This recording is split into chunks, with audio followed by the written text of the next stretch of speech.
Okay, so the third question, yes, the China's authority is in a dilemma, the company needs to rely on certain traditional energy to guarantee GDP growth, and in another way, they also need to improve the energy structure and environment. Do you see it's a more opportunity or it's a challenge for the company? I think we're seeing, the transition from, a petro-state to electro-state, for China particularly. I mean, as well as requiring for its domestic need, low cost fuel and low cost electricity, what we are seeing is, the costs coming down dramatically in solar, wind, all of the renewable categories to make it quite very competitive.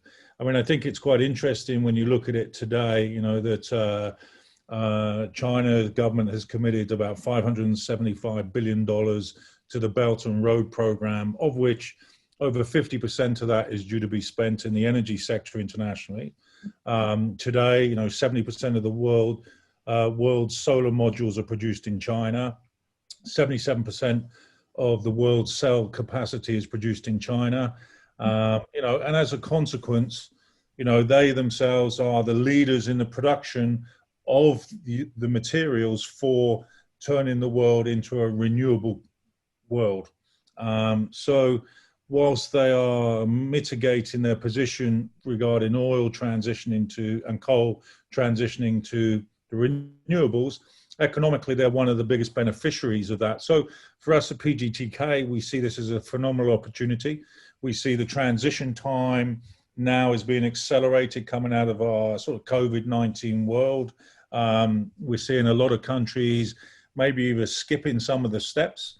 We're looking at, car production becoming much more focused on electricity. And so that transition, Angel, has meant today that the world is looking at electrification rather than thermal growth, and so as a consequence, wind, solar, battery storage are all primary, and their cost price per megawatt is coming down quite dramatically. So, as we see this, they're becoming much more advantageous over the traditional fossil fuel business. I mean, even if you take, for an example, in 2019, the coal, wind and solar in the China market was 445 gigawatts.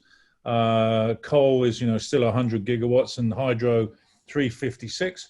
So, 5% of China's power today is delivered by nuclear, and they're projecting, by 2050, that China will require, will basically have 15% of its projected electricity requirement and power requirement produced by nuclear. So their transition is the world's opportunity, China's opportunity too. PGT, through its relationships with Power China and Shanghai Electric and its ownership of different technologies, this opportunity is right in front of us, and we're growing very quickly. And our ability to leverage the relationships we have, the technology we have, and then market it internationally is one of the key positions for Pgtk. And it's a uniqueness. We're one of the few flexible, nimble, entrepreneurial companies with the kind of support of a state-owned enterprise such as Power China SPEM. So as a consequence, we meet the benefits of both being able to punch much at a higher level than we are possibly on our own, but with the flexibility and nimbleness of a younger company. Okay, got it. Thank you. 好，那我刚才有问他说，就是中国政府现在是面临金难抉择，一方面我们的公司都是依赖于传统的能源来发展GDP经济建设，那另外一方又想提高一个能源结构来跟环境质量，对于我们那个 Pgtk 这家公司来说是机遇还是挑战？那 Scott 先生也有说，他有跟我说，其实现在他可以看到的是一个巨大的一个机会，对于这样的公司来说，因为现在整个中国就是在面临从传统的一个烧煤炭这样子一个高污染的一个高耗能，到目前转化到电力的这么一个清洁能源的一个过渡。那么国家也说了，中国政府也说未来会花575个 billion 的 dollar 放在清洁能源上面。那么现在目前世界的那个太阳能70%也是中国有生产，那么这个结果就会导致说未来在清洁能源方面无论是中国还是更多别的国家，特别是现在新冠更多的国家都在希望说能把汽车的生产都往电力方面去走，电池然后风能太阳能这一块。所以说这对于这家公司 Pgtk 来说是一个很好的一个机遇。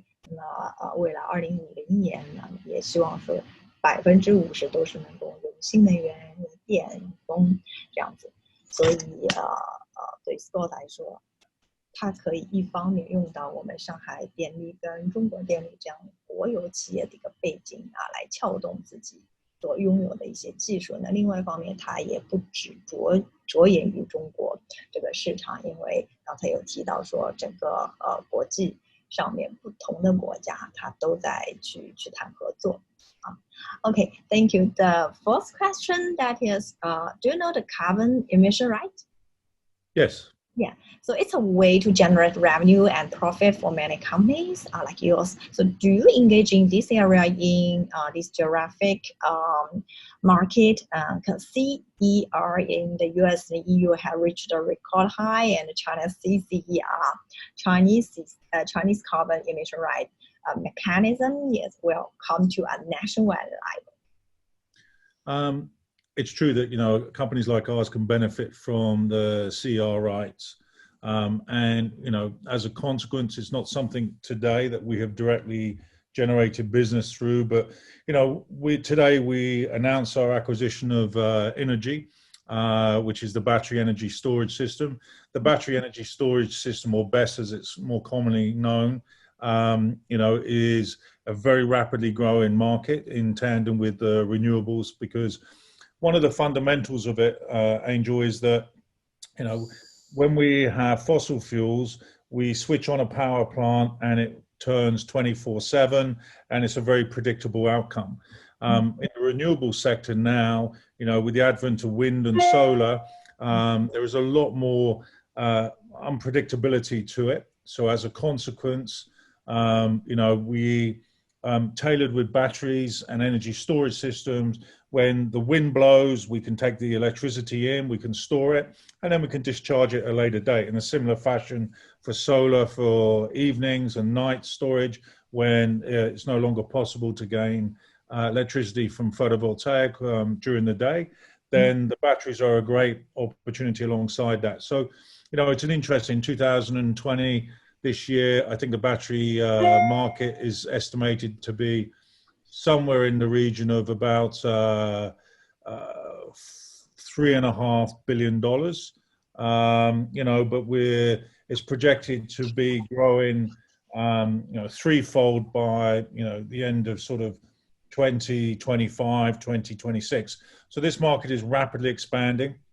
Obviously, you have a number of very large players in the market, Tesla being one, General Electric, ABB, and a number of others. And so for companies like Pacific Green, again, we're able to leverage the manufacturing capabilities for sourcing our hardware from China, along with software development, the intellectual property that PGT has, and our ability to access different new markets throughout Europe.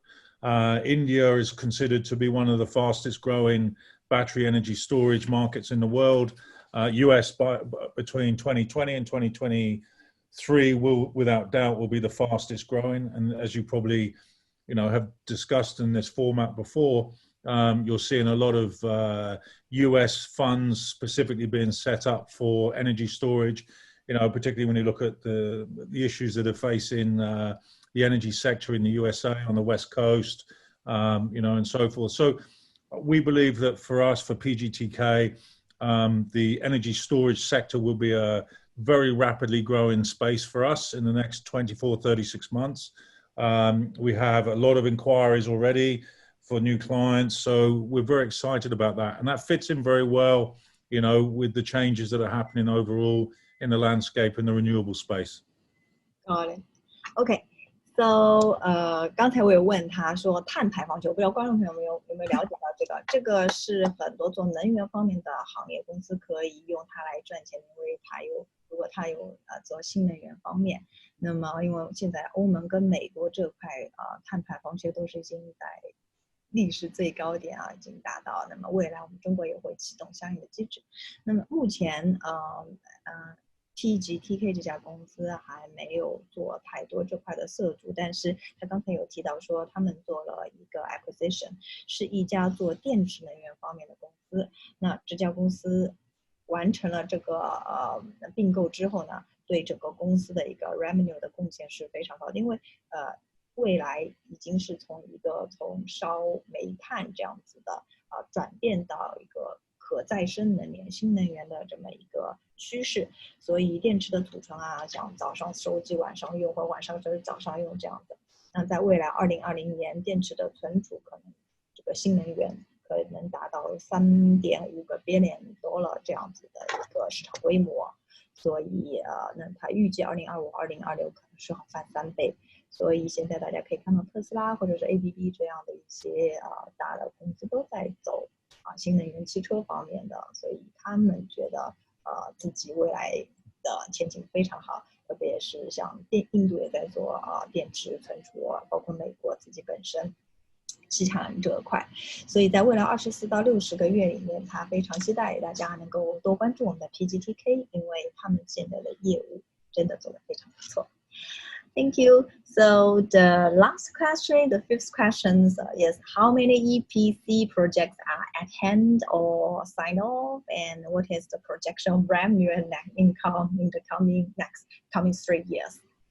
Well, currently in our marine division, we have about $60 million worth of business left on our books at a very and in the balance of our divisions, we're just growing those through. So it's very difficult for us to put a hard line forecasting and projections, Angel. As you're aware, as a OTC company, without putting any formal forecasts out, it's very difficult for us to do that right now.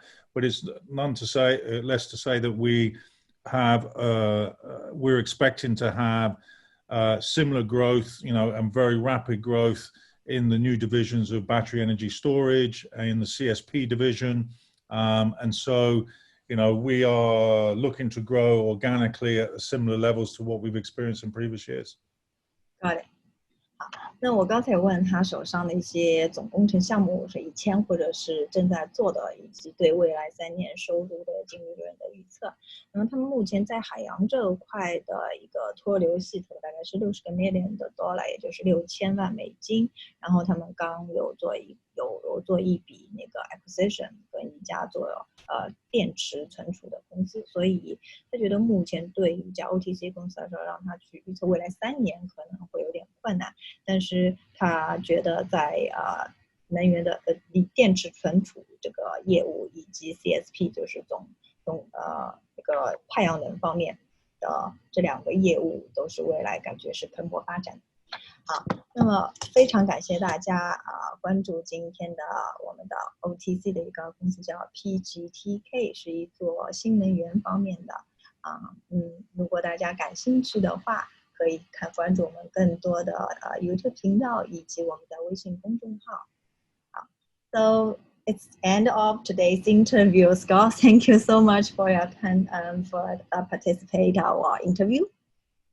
Angel, it's been a pleasure. I'm glad we've had this opportunity to introduce your friends and clients to Pgtk. Obviously, we are a very dynamic organization, and we appreciate the time and look forward to speaking to you again. Sure. Hope you can bring us more news, and I just ask our audience to focus on our YouTube and our WeChat. Sounds good. Thank you. Bye. Bye.